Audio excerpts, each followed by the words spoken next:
आदर सम्मान होने पर अपने मन में यह धारणा बना लेना कि मैं पूजा प्रतिष्ठा सम्मान के योग्य हूँ, इसीलिए मेरी पूजा प्रतिष्ठा आदर सम्मान हो रहा है। ये बात यदि हमारे मन में कहीं आ जाती है तो समझ लेना कि सम्मान पचा नहीं।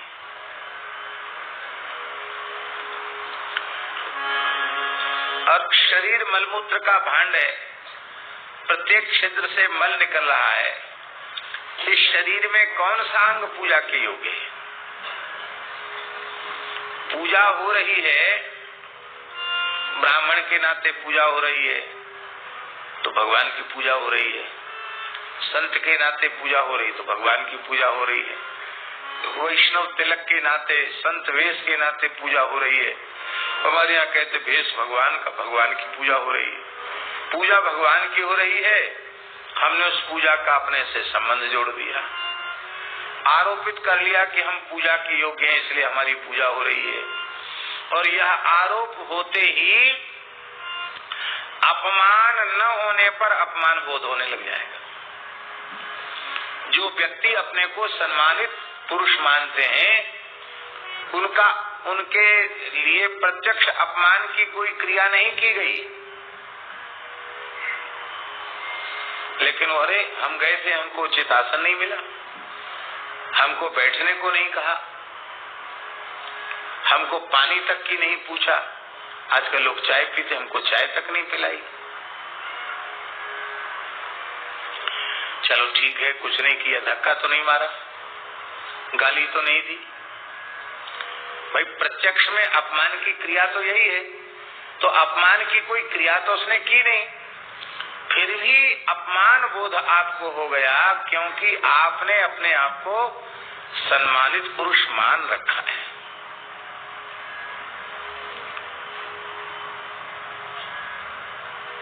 जब तक देहाध्यास है तब तक सम्मान और अपमान का बोध रहेगा। ये बात बड़ी महत्व की, जब तक देहाध्यास है तब तक अपमान और सम्मान का बोध रहेगा। या तो विशुद्ध भगवत प्रेम से या विशुद्ध तत्व ज्ञान से इसकी निवृत्ति होगी देहात्म भाव की, तब फिर अपमान और सम्मान से वह ऊपर उठ जाएगा। पुराणों में सुखदेव जी का प्रसंग आता है, जब जनक जी के यहाँ सुखदेव जी महाराज गए तो कितने कितने प्रतिकूल व्यवहार उनके साथ हुए, लेकिन अत्यंत निर्विकार पुरुष की तरह सुखदेव जी यथावत खड़े हुए।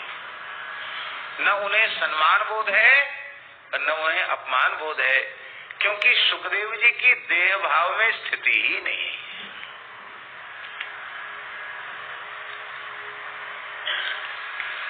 धर्मराज युधिष्ठिर कह रहे हैं महाभारत में गुरुजी कि मैं अब वह उत्तम संन्यास ग्रहण करूंगा जिसका ग्रहण करने वाला व्यक्ति इस प्रकार का हो जाता है। कोई व्यक्ति मेरी भुजा में मलयाग्री चंदन कस्तूरी कुमकुम का लेप करके पूजा करेगा, उस व्यक्ति के प्रति हमारा राग नहीं होगा। और कोई व्यक्ति वसूले से हमारी भुजा को छील छील करके काट काट करके समाप्त करेगा, उसके प्रति मेरा द्वेष नहीं होगा। ये बात युधिष्ठिर कह रहे महाभारत में। न सम्मान बोध है न अपमान बोध है, इसको कहते हैं कि हम ईमानदारी से यहाँ तक चले। आप कहेंगे ऐसा कैसे संभव है? पूज्य गुरुदेव भक्तमाली जी के जीवन की ऐसी अनेकों घटनाएं अत्यंत अत्यंत तिरस्कार होने पर भी वे कभी क्षुब्ध नहीं हुए।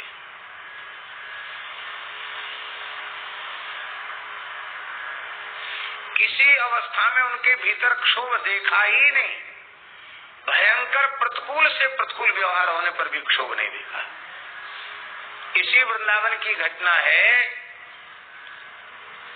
एक व्यक्ति ने महाराज जी के साथ छल किया। प्रेस में काम करने वाला व्यक्ति और सुदामा कुटी में महाराज जी रहते थे। मशीन के नाम से उस समय एक अक्षर कंपोजिंग के अलग अलग अक्षर होते थे, अब तो दूसरा ढंग हो गया छपाई का। उसकी कंपोजिंग करनी पड़ती थी एक चिमटी से उठा करके अक्षरों से, फिर कई बार प्रूफ रीडिंग की जाती थी। महाराज जी बहुत श्रम करते थे। तो उस व्यक्ति ने स्याही के नाम से, कागज के नाम से, मशीन के नाम से तमाम पैसा ले लिया, और जब पैसा बढ़िया मोटा पैसा उसके पास पहुंच गया, उस व्यक्ति ने आना जाना बंद कर दिया। अब खोजे तो पता ही नहीं चले कहाँ रहता है। महाराज जी ने कहा पंडित जी खोजो। तो उसकी प्रेस का नाम था फाइन प्रिंटिंग प्रेस, मुसलमान था।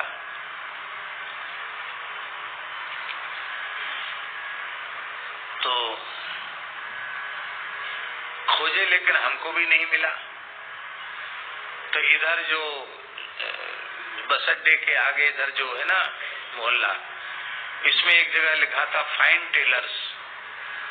तो हमने मन में सोचा कि फाइन प्रिंटिंग प्रेस और फाइन टेलर्स, तो कुछ न कुछ तो नाम तो मिलजुल रहा है, इससे पूछा जाए। पूछा तो उसका भाई निकला, बोले हाँ वहाँ रहता है। बाबा जी आपको क्या काम है? कि बहुत जरूरी काम है। गए तो हमको वो मिल भी गए। हमने कहा रिक्शा में बैठो चलो महाराज जी। बोले मुझे फुर्सत नहीं। मैंने कि चलो अभी चलो। तो आ गया। महाराज जी ने कहा भाई आपने काम बंद कर दिया, सूचना भी नहीं दी, काम अटका पड़ा है, पैसा आपके पास पहले सब पहुंच चुका है। इतना सुनते ही वो क्रोध में भर गया। बोले फिजूल की बातें मत करो। एकदम बदतमीजी पर उतर आया। फिजूल की बातें मत करो, आपने क्या दिया हमको? क्या आपके पास उसका प्रमाण है? तो महाराज जी ने गीता दयानंदनी डायरी दिखाई, कब किस तारीख को तुमको क्या पैसा दिया। बोले तुम्हारी पुस्तक, तुम्हारी कॉपी और तुम्हारी कलम कुछ भी लिख लो, मैं नहीं मानता। मेरा आपका कोई हिसाब किताब नहीं, और आइंदा मुझे परेशान मत करना, खबरदार। मुझे मत बुलाना। मुझे प्रेस के काम में फायदा नहीं था, इसलिए मैंने प्रेस बंद कर दी। महाराज जी बोले बिल्कुल नाराज नहीं हुए, हमको क्रोध आ रहा था और महाराज जी से ऐसा व्यवहार कर रहा है। और महाराज जी मुस्कुराकर बोले आपको आवश्यकता थी, आपने पैसों का उपयोग कर लिया, कोई बात नहीं, गृहस्थ में बहुत आवश्यकताएं होती हैं, पर आप झूठ न बोलें। आपको काम में फायदा नहीं था, आपने काम बंद कर दिया, इसमें आप स्वतंत्र हैं, लेकिन आप झूठ न बोलें, बस ये कहा महाराज। इतना सुनते फिर एकदम गरम जाने लगा। तो महाराज जी बोले उसका नाम लेकर जफर साहब प्रसाद लेकर जाइए। तो एक दोना में श्याम भोगी और 2 बूंदी के लड्डू दिए। हमने कहा महाराज जी वो तो दुष्टता का चरम सीमा पर जा रहा है, तो आप मुस्कुरा कर उसको प्रसाद लेके जाइए, प्रसाद और दे रहे हैं। कोई बात नहीं। बोले धन के कारण बड़े बड़े बुद्धिमान लोगों का मन खराब हो जाता है, तो बेचारा साधारण मनुष्य है। संस्था सुदामा कुटी है, संस्था को घाटा नहीं दिखाया जाएगा, इस घाटे को हम अपने सिर पर लेंगे, कहीं से भी पैसा जुटाकर इस घाटे को पूरा करेंगे, दूसरी प्रेस में काम कराएंगे, कोई बात नहीं। 1-1.5 महीने के बाद गुरुजी उसने गाड़ी खरीद ली थी महाराज जी के पैसे से, और उस गाड़ी का एक्सीडेंट हो गया, गाड़ी बंद हो गई, बहुत संकट में पड़ गया। प्रेस तो प्रेस भी कुछ बेच दी थी उसने, एक अद्धा थी उसके पास, छोटी मशीन थी, अद्धा मशीन, बड़ी मशीन बेचती थी।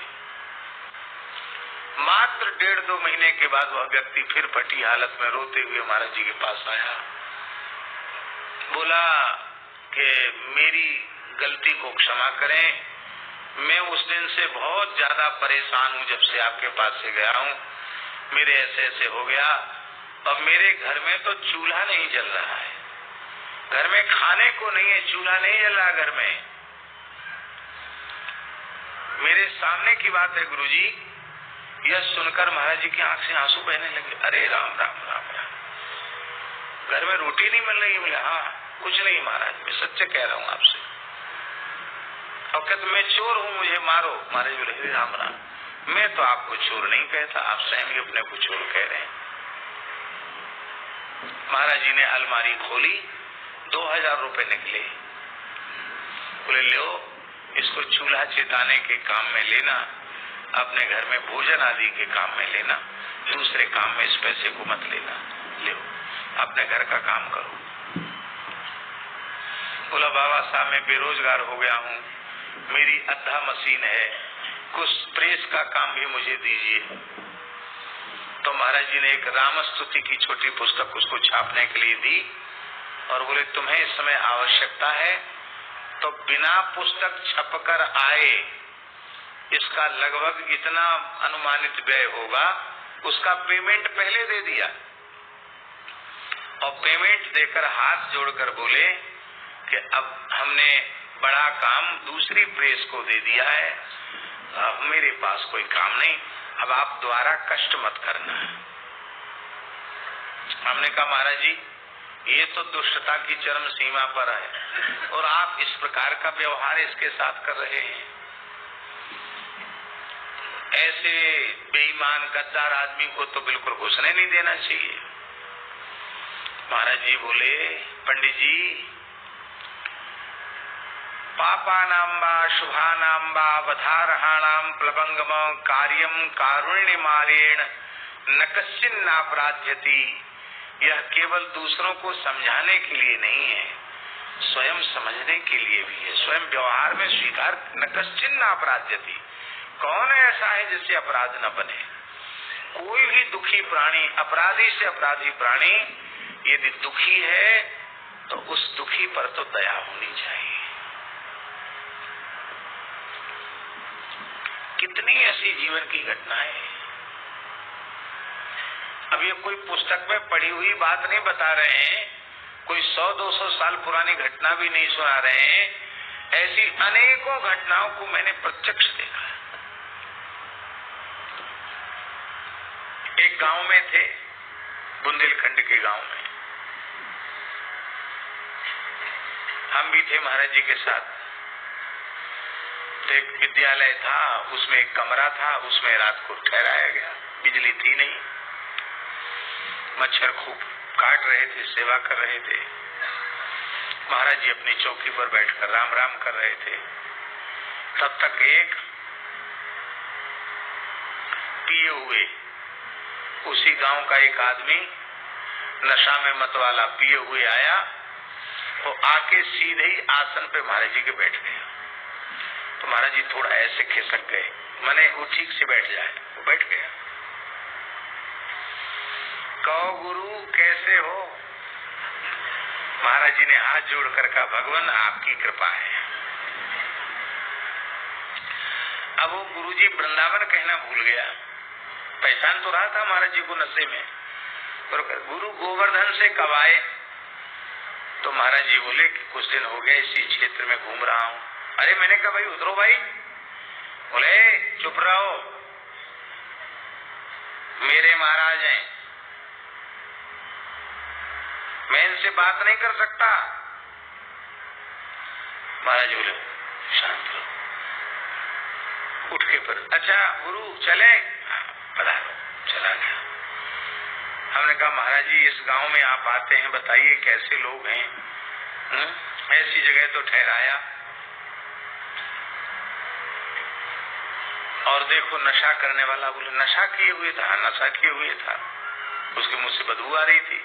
आप बोले जहाँ अधिक आत्मीयता होती है वहाँ सब मर्यादा भूल जाती है। बहुत प्रेम करता होगा वो व्यक्ति, इसलिए बैठ गए निकट से, कितने स्नेह से पूछ रहा था, कहो गुरु कैसे हो, गाली तो नहीं दिया उसने। और फिर बोले तुम्हें पता नहीं है कितनी बार गोवर्धन गोवर्धन शब्द का उसने उच्चारण किया, वह पवित्र हो गया। इसलिए तुम अपना आसन बासन ठीक रखो। और फिर महाराज जी ने कपड़ा अपना धो दिया, अपना आसन पवित्र ही रखा, लेकिन किसी भी अवस्था में क्षुब्ध न होना, ये विचित्र बात थी उनकी जीवन। अब इतना तो हम आपको अपना अनुभव के आधार पर बता सकते हैं। 1981 से लेकर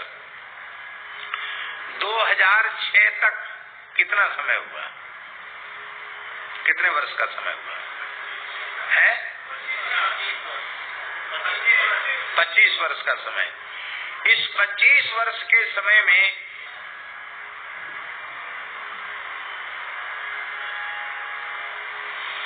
किसी की निंदा उनकी वाणी से नहीं सुनी,